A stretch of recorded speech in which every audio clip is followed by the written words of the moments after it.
इसमें हमें क्या करना है, हम लेकर चलते हैं कि हमें कोई 2 कार्बन का एल्काइन दिया है और हमें 2 कार्बन का नहीं चाहिए, हमको 4 कार्बन का चाहिए या फिर 3 कार्बन का चाहिए। तो हमें क्या करना होगा कि स्मॉलर वाले एल्काइन से, जो लोअर वाले एल्काइंस है, उनसे अगर हमें हायर एल्काइंस बनाने हैं तो क्या होगी प्रोसेस, हम वो यहां पर पढ़ेंगे। तो देखते हैं, सबसे पहले हम क्या लेके चले, 2 कार्बन वाला इथाइन, इसकी हमने सोडियम से रिएक्शन की तो क्या होगा, यहां से हाइड्रोजन निकलेगा और सोडियम यहाँ पे आके जुड़ जाएगा।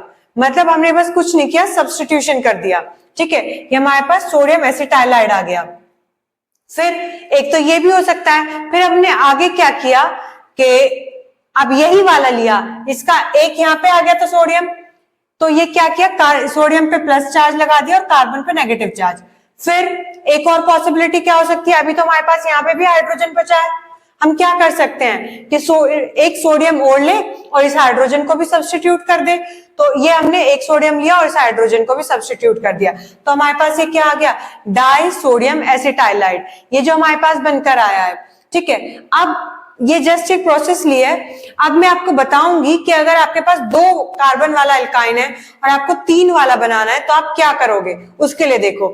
तो हम यही करेंगे कि एल्काइन लेंगे, उसके एक सोडियम से रिएक्शन कराएंगे, H हटकर, H की जगह सोडियम आ जाएगा, ये आ गया। तो सोडियम एसिटाइलाइड हम लेकर चले, ये तब लेकर चलेंगे जब आपको एक ही तरफ कार्बन बढ़ाने हैं, तो इसको लेकर चले। इसकी हमने CH3Br, क्या है ये, ब्रोमोमीथेन के साथ रिएक्शन करा दी और क्या होगा, यहां से जो Na और यहां से ये Br दोनों निकल जाएंगे, NaBr बना लेंगे और ये CH3 इस कार्बन से आके जुड़ जाएगा। तो हमारे पास यहाँ पर तो 2 कार्बन का एल्काइन था और यहाँ तक प्रोडक्ट तक बनते बनते क्या बन जाएगा, 3 कार्बन का एल्काइन बन जाएगा।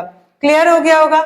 अब अगर कोई कहे कि 2 कार्बन का एल्काइन लेकर चले थे, अब आपको बनाना है 2 से 4 का बनाना है, तो आप क्या करोगे, तो ठीक है 3 तक तो मैंने इससे बना लिया था, अब क्या करें, इधर जो एक हाइड्रोजन था इसको भी हम सोडियम से रिप्लेस कर दें, तो इधर से भी सोडियम से रिप्लेस, इधर से भी सोडियम से रिप्लेस।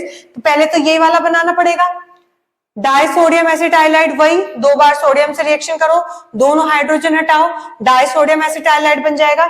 डाई सोडियम एसिटाइलाइड जब आपके पास बनकर आ गया, फिर उसकी 2 मॉलिक्यूल लेकर चलने हैं, किसके, ब्रोमोमीथेन के। दोनों मॉलिक्यूल्स लेकर चलोगे तो एक Na यहां से हटेगा, एक Na यहां से हटेगा और 2 NaBr के मॉलिक्यूल्स निकल जाएंगे और दोनों तरफ CH3 जाकर जुड़ जाएगा।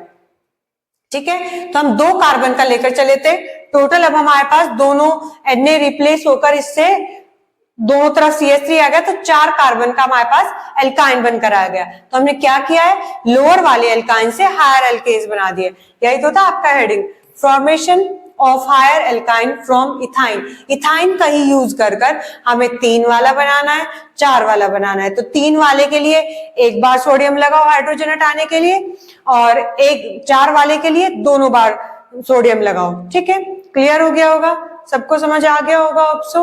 Okay, thank you for watching. Like, share and subscribe our channel Vision by Charu.